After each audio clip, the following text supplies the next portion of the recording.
Welcome to the second tutorial video in this instructional series on how to use your custom watermarking presets.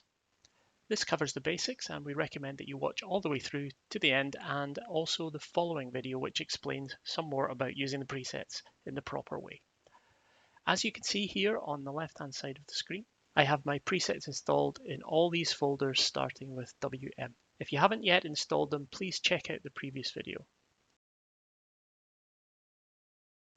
Very soon I'll show you how to use the presets, but before we jump straight in, I want to show you a couple of performance tweaks. Your presets are quite complex and can be quite demanding on your processor. So the first thing you should do is go to Preferences and select Performance. In the top left-hand corner in the Use Graphics Processor section, it's great if you can select Use GPU for image processing. Or if that isn't available, select Use GPU for display. On some computers, this may not be available at all, and if that's the case, don't worry. And the second tweak is also within this window. If you look down at the Develop section, make sure that Enable Hover Preview of Presets in Loop remains unchecked. Next performance tip is really just a habit that it's useful to get into when using your watermarking presets, and that is to close this navigator pane up here in the top left, and you do that just by clicking this arrow. The reason for closing that is because Lightroom tries to be a little bit clever with previews, which can slow the system down as you're selecting your watermark. So just get into the habit of closing that before you apply the watermark, or even better, just leave it closed all the time. I'm sure you're keen to start using your watermarking presets, so let's look at that now. On the left-hand side here, we have folders containing the watermarking presets, which are arranged by orientation and aspect ratio. You can see that we have several L folders for landscape orientations, P folders for portraits, and there are also pano options for panoramas, a square option, and also the so-called vertirama or vertical panorama options.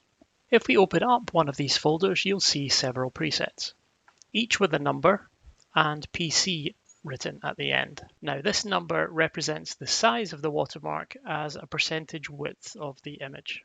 So the first thing to notice is that it's important to know which aspect ratio and orientation you're working in. In my case, I have a 3x2 landscape image, and that means I will be working from the 3x2 folder for this image. I'll select the 18% size by clicking the preset, and it appears near the middle of the image.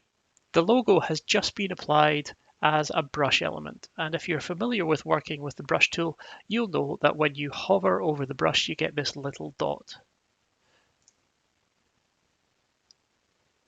And when you click and drag that dot, you can drag the brush strokes around the image, and that is what allows you to place the watermark where you wish within the Develop module in Lightroom.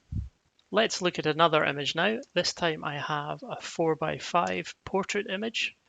So I'm going to select one of the watermarks from this folder here. And the logo appears on the image. This time I'm going to change it from white to black. So over here under the effect, you can scroll down and select WM Black, which is one of the presets that we installed during the installation process. There is an opacity slider here, so we can drag that down to change the opacity of the watermark. I'll leave it at 100 this time. But if you can't see the slider, then it may be that you're viewing the brush preset under the exploded view like this. Just click this little arrow here and the slider view appears again. Let's now have a look at what happens if you select the wrong watermark. So let's say that I accidentally chose the landscape 5x4 instead of the portrait 4x5. So I'll place one of the watermarks. And what you can see is that the watermark is quite distorted. It's stretched vertically in this case. The solution to this is just to select the correct one and it will overwrite the wrong one. And you can see we've got the right one now.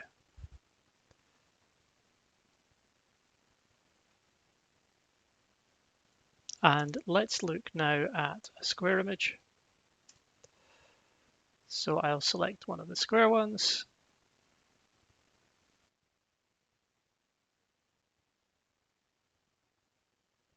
And let's place it in the top corner this time.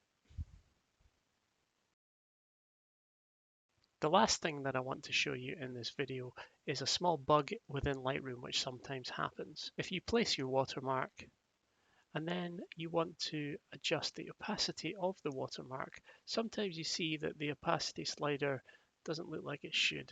Normally be the number 100 here, and then you can slide the opacity down, but sometimes it appears like this. The workaround for that is simply to select the white preset, and then you can see the opacity slider comes back. So that completes this short tutorial on the basic use of your custom watermarking presets. Please do check out the next video where we'll be looking at some of the more advanced aspects, including the solutions to problems and the answers to some common questions. I'll see you there.